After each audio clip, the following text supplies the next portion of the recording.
Hello. இது பாட்லக்குக்கு நான் செஞ்சு எடுத்துட்டு போன சிக்கன் குழம்பு தாங்க. இதில் 2 கை அளவுக்கு தனியா, அப்புறம் 2 ஸ்பூன் மிளகு, 2 ஸ்பூன் சீரகம், 1 ஸ்பூன் சோம்பு, ஒரு 7, 8 வரமிளகா, 2 துண்டு பட்டை, அப்புறம் கொஞ்சம் கிராம்பு இதெல்லாம் போட்டு வறுத்து மசாலா எடுத்துக்காச்சு. இந்த பூண்டு பார்த்தீங்களா, மண்டை சைஸுக்கு இருக்குது. இந்த ஊர்லலாம் ஏன் இவ்வளோ பெருசாகவே இருக்குதுன்னு தெரியல.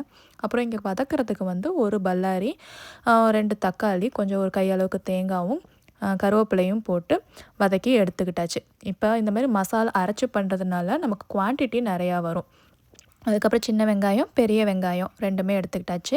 இப்போ நல்லெண்ணெயில தான் இதை ஃபுல்லாக சமைச்சது. சீரகம், திருப்பி தாளிக்கிறதுக்கு கொஞ்சம் வரமிளகா, இந்த சின்ன வெங்காயம், பெரிய வெங்காயம் போட்டுட்டு, அதுக்கப்புறம் கொஞ்சம் உப்பு இதெல்லாம் போட்டு நல்லா ப்ரௌன் ஆகிற வரைக்கும் வதக்கிக்கலாம். இப்போ கருவேப்பிலை வந்து ஸ்டேஜ் பை ஸ்டேஜாக போடுவேன். அங்கே வதக்கின மசாலுக்கும் போட்டிருக்கேன், இங்கேயும் போடுவேன். கடைசியில் இறக்கும் போதும் கருவேப்பிலை போடுவேங்க. அப்படி பிரித்து நான் போட்டுகிட்டே இருப்பேன்.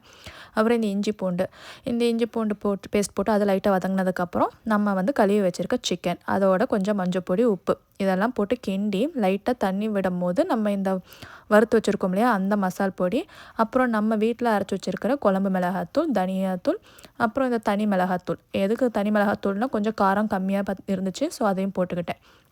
அதை போட்டு 2 பெரட்டிட்டு அதுக்கப்புறம் இந்த அரைச்சி வச்ச மசாலாவையும் போட்டு நம்ம கொதிக்க வைக்கலாம்.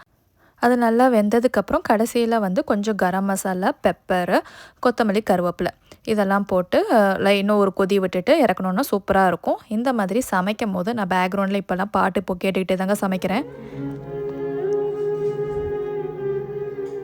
சின்ன வயசில் எங்கள் அம்மா காலையில் எந்திரிச்சோன்னுமே ரேடியோ ஆன் பண்ணிடுவாங்க. எதுக்குடா இவங்க டெய்லி ரேடியோ போடுறாங்கன்னு எனக்கு தோணும். இப்போ தான் தெரியுது சமைக்கிற அலுப்பு தெரியாமல் இருக்கிறதுக்குன்னு.